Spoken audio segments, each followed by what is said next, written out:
Welcome to the channel. This episode of the Little Plant Guide is on the Heartleaf Philodendron. The plant is also known as Philodendron cordatum and Philodendron Hederaceum. There's so many varieties or cultivars of this plant available, but this guide is on the classic original variety of the Heartleaf Philodendron. This plant is from the Hederaceae family. It is native to Mexico, West Indies, and Brazil. The plant has heart-shaped leaves that are dark and solid green. This philodendron has a climbing and trailing growth habit. The vining stems can grow up to 13 feet long. The plant has cataphyls that protect the new leaf, and these cataphyls dry up and eventually fall off. The plant rarely flowers indoors. If it does, the inflorescence is yellow-green with tiny white flowers.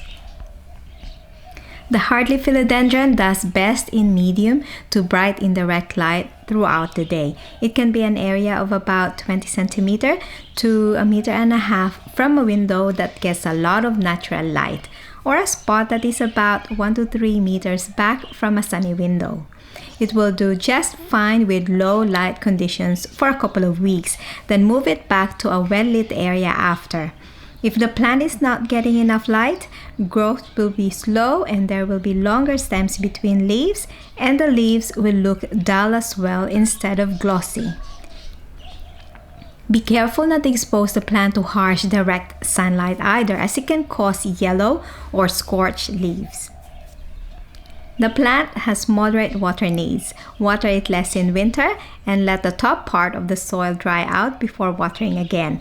The best way to check if the plant needs to be watered is to insert your finger up to the first knuckle into the soil or potting medium and water if it feels dry.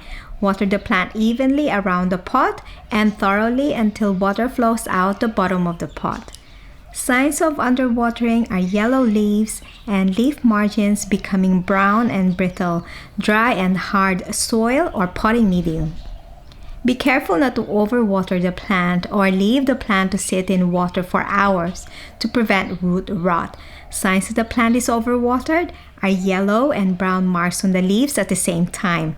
Let the excess water drain away from the pot and drain the cachepot or decorative pot of excess water. This plant thrives in well-draining soil. An aroid mix made up of orchid potting mix, horticultural charcoal, and perlite is pretty effective. To make your plant look thick and bushy, prune the stems regularly just below a node to encourage new growth and to keep the plant looking neat and tidy. The best time to prune is during the active growing season.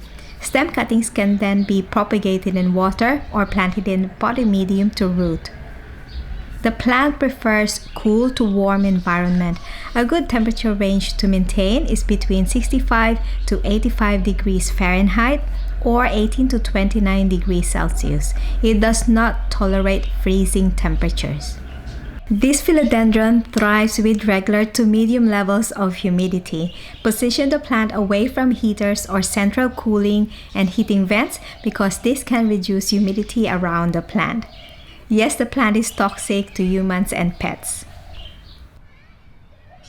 You can use fertilizer labeled for indoor or house plants and feed during the warm growing season. Liquid fertilizer can also be sprayed onto the leaves and stems.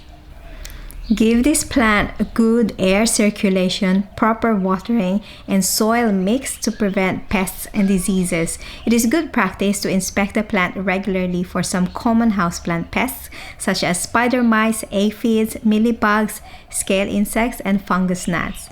Check the cachepot and decorative pots and the undersides of the leaves for these pesky pests. Common signs of pest activity include a cotton wool-like appearance on stems and leaves, telltale webbing, slimy and sticky residue, and yellow leaves. A regular spray of something like neem oil will also help keep these pests at bay. That is all for today. Thanks for watching. I hope this guide is helpful. Let me know what you think of this new video in the comment section, and I wish you much success with your plant care. See you in the next video.